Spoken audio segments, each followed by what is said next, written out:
Selamat malam teman-teman. Pada saat ini saya tergerak untuk sharing sambung rasa dengan teman-teman saya dimanapun berada. Topik kita hari ini adalah sebelum mengambil keputusan untuk resign atau berhenti dari tempat pekerjaan. Kalau kita berbicara tentang resign, tentu adalah seperti misteri di tengah aspirasi. Kenapa dikatakan misteri di tengah aspirasi? Misteri dalam kehidupan kita ini adalah hal yang sifatnya adalah yang sering kali kita tidak tahu kenapa harus terjadi. Tetapi tetap ada aspirasi di dalamnya, ada harapan yang dipesan di dalamnya. Termasuk kalau setiap kita ada yang harus berada di dalam posisi resign atau mengundurkan diri dari suatu pekerjaan. Berbicara tentang faktor penyebab resign, kita ketahui ada banyak hal penyebabnya. Tidak sama penyebabnya. Dan bukan semata-mata hanya karena orang menganggap gaji sebagai satu-satunya alasan. Itu hanyalah sebagian kecil alasan orang bisa pindah kerja. Kalau kita berbicara tentang mengapa orang resign, ada namanya faktor internal dan faktor eksternal. Faktor internal adalah faktor permasalahan yang menjadi pemicu orang resign dari internal perusahaan itu sendiri. Dan faktor eksternalnya adalah faktor yang bisa memicu orang meninggalkan pekerjaan karena di luar dari urusan pekerjaan itu. Nah, faktor internal ini bisa di dalam perusahaan itu sendiri, orang bisa tidak nyaman lagi bekerja walaupun gajinya mencukupi, namun lingkungan kerjanya yang tidak membuat orang nyaman. Nah, ini sering menjadi alasan. Contoh, apabila dia berhadapan dengan pimpinan atau atasan yang menurut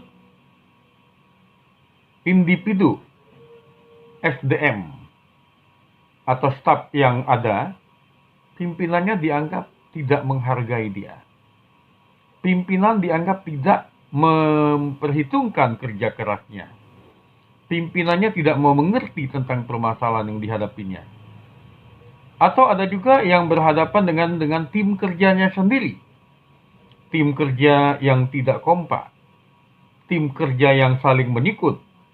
Ada juga tim kerja yang saling menjatuhkan. Jarang sekali orang berhenti dari perusahaan apabila tim kerjanya solid, apabila tim kerjanya saling mendukung, apabila juga saat yang sama atasannya sangat menghargai bawahannya.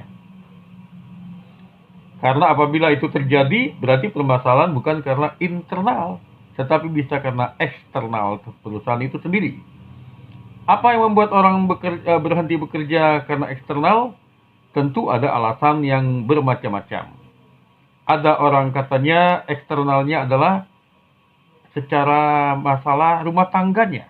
Rumah tangga orang atau SDM ini sedang ada masalah.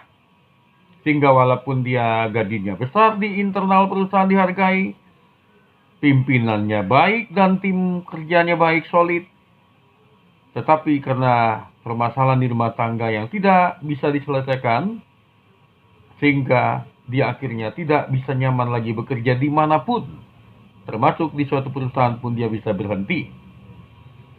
Apabila tidak karena masalah internal tadi bisa orang keluar, bisa jadi masalah eksternalnya bukan karena persoalan, tetapi karena ada berkat eksternal yang dianggap melebihi dari berkat materi yang didapat dari perusahaan.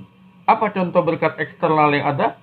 Saya sering bertemu dengan orang yang mengundurkan diri dari perusahaan, walaupun gajinya besar, pimpinannya baik, tim kerjanya baik, solid, namun dia katanya tiba-tiba mendapatkan suatu panggilan ilahi untuk meninggalkan pekerjaan itu karena Tuhan memanggilnya sebagai hambanya, sebagai hamba Tuhan langsung. Bahkan ada kalanya orang ini meninggalkan keduniawian, meninggalkan dunia sekuler, karena disuruh Tuhan, melayani Tuhan untuk menginjili atau melayani jiwa-jiwa yang sedang kekeringan di pedalaman, di hutan-hutan. Jadi banyak hal yang membuat kita perlu untuk melihat dari mana masalahnya. Yang penting terjadi adalah apabila kita mengalami tantangan, kita perlu bertanya kepada Tuhan sebelum mengambil keputusan. Kita perlu mengatakan kepada Tuhan, kemana saya Tuhan? Ke kanankah atau ke kiri? Keluarkah atau tetap? Majukah atau tetap? Atau mundurkah atau tetap? Sebagaimana kita sebagai manusia menghadapi kehidupan yang penuh misteri, kita hanya bisa mengalami pertolongan Tuhan apabila kita menyerahkan diri kepada kehendak Tuhan. Jangan sama sekali-sekali kita mengambil keputusan, bertindak, termasuk kalau ada yang ingin resign. Kalau alasannya tadi karena menghadapi pimpinan arogan dia resign, saya mengatakan kepada teman-teman, kemanapun Anda akan bekerja, kalau karena alasannya tidak puas dengan pimpinan yang katanya arogan, kemanapun Anda akan menemukan itu. Dan Anda akan kecewa apabila mencari pekerjaan lain karena alasan pimpinan sekarang katanya arogan. Jadi bagaimana solusinya? Solusi yang terbaik adalah mungkin kalau Tuhan izinkan Anda bekerja, pimpinan Anda begitu keras, pimpinan Anda begitu sangar, arogan. Anda ditempatkan di situ untuk mendoakan pimpinan itu supaya dia mengalami pertobatan. Lebih enak ya daripada kalau Anda keluar aja lah, di sini pimpinannya bosi semua. Coba ke perusahaan lain, akan menemukan, bahkan ada yang lebih bosi lagi. Akhirnya keluar lagi, sampai akhirnya tidak lagi perusahaan yang menemukan, yang ditemukannya. Bahkan apabila orang yang seperti ini menjadi bos, dia akan dendam, dia akan bosi kepada anak buah yang lain. Dia akan keras, karena dia merasa dia diperlakukan seperti itu. Aku juga bisa. Apabila orang ingin meninggalkan pekerjaan karena menganggap tim kerjanya, kata lingkungan kerja tidak baik, tidak solid, saya mengatakan bukan solusinya untuk langsung keluar. Juga solusinya bisa terjadi kalau memang dia merasa teman satu timnya tidak baik, ya doakan teman satu timnya supaya dijamah Tuhan, supaya bertobat, supaya tidak lagi ada yang sikut menikut. Anda ditempatkan di situ untuk mendoakan tempat pekerjaan Anda adalah lebih berguna daripada melarikan diri dari masalah, mencari lagi ke tempat lain, akan menemukan juga. Dimanapun nanti akan kita kerja, kita akan menemukan gesekan-gesekan. Besi menajamkan besi, manusia menajamkan sesamanya, melalui gesekan itu akan terjadi saling menajamkan.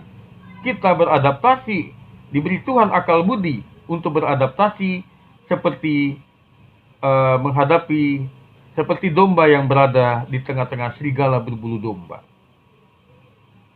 Nah, dunia yang kita hadapi ini adalah dunia yang penuh dengan serigala berbulu domba. Ada orang yang kita lihat sepertinya baik di luar saja, tetapi menikam dari belakang, menikut dari belakang. Mari kita menyerahkan diri kepada Tuhan. Hanya Dia yang adil, hanya Dia yang baik. Kita tidak boleh mengandalkan siapapun. Bahkan diri kita sendiri kita tidak bisa andalkan kecuali mengandalkan Tuhan.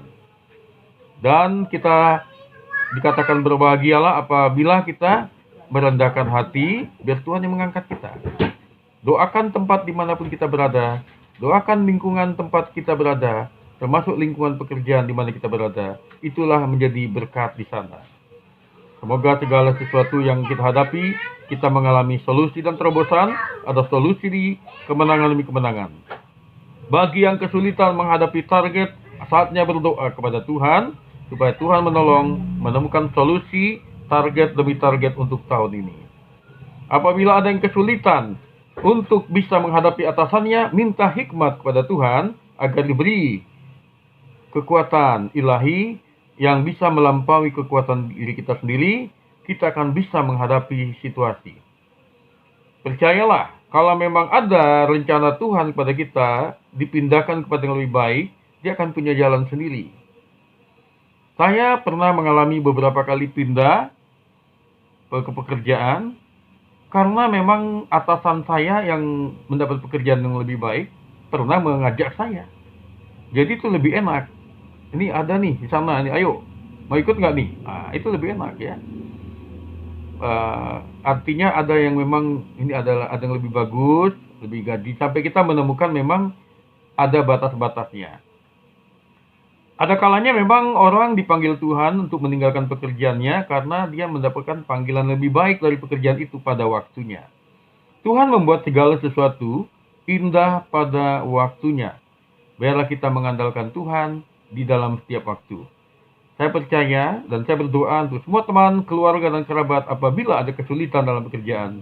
Percayalah, saat kita mengandalkan Tuhan, saat kita menyerah kepada Tuhan, Dia akan turun tangan menolong.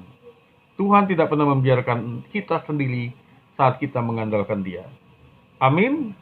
Saya percaya, sebelum mengambil keputusan apapun, mari kita serahkan diri kepada Tuhan, kita berdoa. Amin.